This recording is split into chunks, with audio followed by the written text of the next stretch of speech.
5 seconds. Start. தலைவர் அவர்களே, மாண்புமிகு நிதியமைச்சர் அவர்களால் கொண்டு வரப்பட்டு இருக்கும் இந்த வரவு செலவு திட்டத்தை நான் வரவேற்கிறேன்.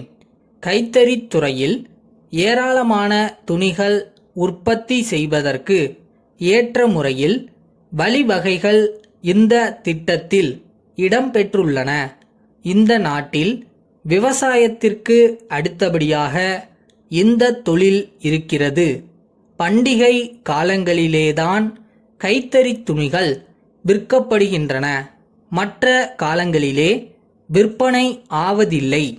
நெசவாளர்களுக்கும் வேலை இல்லை. இதற்கு ஒரு நிரந்தர பரிகாரம் காண வேண்டுமென்று நீண்ட காலமாக இந்த அவையிலே நாங்கள் எடுத்துச் சொல்லி இருக்கிறோம். ஆனால் இந்த பிரச்சனையில் இதுவரையில் தீர்வு காணாத நிலை இருக்கிறது. இதற்கு ஒரு நல்ல சட்ட வடிவம் அமைத்து நெசவாளர்களுடைய வாழ்க்கை தரத்தை உயர்த்தி கொடுப்பார்கள் என்ற நம்பிக்கை இந்த நிதிநிலை அறிக்கையிலே காணப்படுகிறது.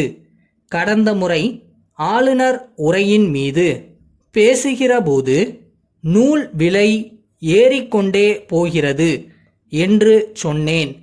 நூல் விலை ஏறிக்கொண்டே போவதால் இன்றைக்கு நெசவாளர்களின் வாழ்க்கை தரத்திலே பிரச்சனைகள் ஏற்பட்டு அவர்களுடைய கூலி குறையுமோ என்ற சந்தேகமான சூழ்நிலை ஏற்பட்டு இருப்பதால் நம்முடைய மாநில அரசு மத்திய அரசிடத்திலே சில கோரிக்கைகளை வைக்க வேண்டும் என்று சொன்னேன்.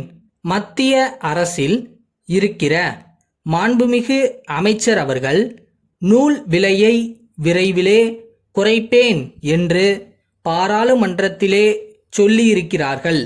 ஆனால் இன்று வரை நூலின் விலை குறையவில்லை. அதை குறைக்க வேண்டுமென்று மத்திய அரசை கேட்டுக்கொள்ளுகிறேன். அடுத்து, ஏழை எளிய மக்களுக்கு பல நல்ல வேலைவாய்ப்பு திட்டங்களை இங்கே வகுத்து கொடுத்திருக்கிறார்கள். காடு வளர்க்கும் திட்டத்தின் கீழ் பல கோடிக்கணக்கான ரூபாய் செலவழிக்கப்படுகிறது. ஆனால் காடுகள் வளரவில்லை.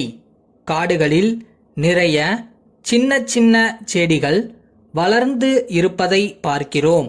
நம் நாட்டில் பழங்காலங்களில் பரம்பரையாக மாந்தோப்பு போன்று பல தோப்புகள் இருந்தன. அவைகள் எல்லாம் இப்போது இல்லை என்பதை குறிப்பிட விரும்புகிறேன். கனி தரும் தோப்புகள் நிறைய முன்பு இருக்கும். சாலைகளின் ஓரங்களில் எல்லாம் பழம் தரும் மரங்கள் இருக்கும். இப்போது அந்த மரங்கள் இல்லை. இப்படிப்பட்ட மரங்களையெல்லாம் காட்டு இலாக்கா வளர்க்க வேண்டுமென்று கேட்டுக்கொள்கிறேன். கனி தரும் மரங்கள் இருந்தால் பறவைகள் கூட பழங்களை தின்ன நிறைய வரும்.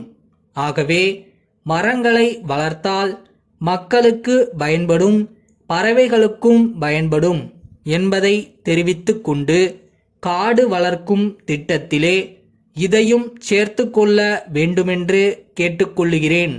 கிராமங்களிலே சங்கங்களை ஆரம்பித்து வாதாட முடியாமல் குடி தண்ணீரின்றி வாடுகிற மக்கள் இருக்கிறார்கள். காலையில் எழுந்தவுடனே கூலி வேலையை தேடி போகிறார்கள். ஆனால் அந்த கூலி வேலையும் கிடைப்பதில்லை. அவர்களுடைய வறுமையை போக்கிட மத்திய அரசு திட்டத்தின் கீழ் கோதுமையை கொடுப்பது என்றும் ஒரு நாளைக்கு 3 ரூபாய் கூலி கொடுப்பது என்றும் ஒரு திட்டத்தை நமது அரசு கொண்டு வந்திருக்கிறது. இது பாராட்டுக்கு உரியது. ஆமதாபாத் கோபால் கூட்டமைப்பு சென்னை ராமசாமி கூட்டமைப்பிற்கு எழுதும் கடிதம். அன்புடையீர், எங்களுடைய தயாரிப்பான கமலா சோப்புத்தூள் அடங்கிய ஒரு மாதிரி டின்னை இன்று நாங்கள் உங்களுக்கு அனுப்பியிருக்கிறோம். இதை இப்பொழுதுதான் சந்தையில் புகுத்தியுள்ளோம். இந்த பொருள் எங்களுடைய நீண்டகால ஆராய்ச்சியின் பலன். இது ஒரு நீண்டகால தேவையை பூர்த்தி செய்யும் என்று நாங்கள் நம்புகிறோம். இத்துடன் ஓர் அட்டவணை நகலை இணைத்துள்ளோம். அதிலிருந்து இந்த பொருளின் நல்ல அம்சங்களை நன்கு அறியலாம். இது மிகவும் சிக்கனமானது, தண்ணீரில் உடனே கரைந்துவிடும், எல்லா வகையான துணிகளையும் சுத்தம் செய்துவிடும். மேலும் இது துணிகளுக்கு நீண்ட ஆயுளை கொடுக்கும். நம் நாட்டின் பல பாகங்களிலிருந்தும் இது குறித்து தகவல் கேட்டு கடிதங்கள் வந்து கொண்டிருக்கின்றன.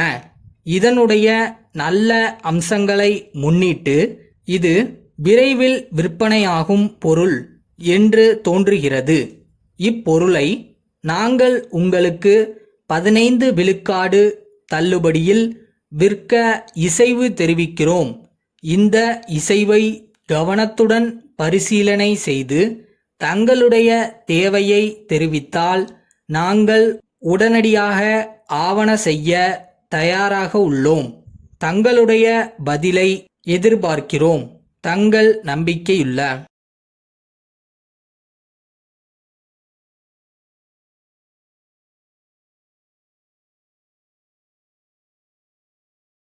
பக்கத்தில் ஓடுறவங்கள பார்த்து என்றைக்கும் பயப்படாதீங்க.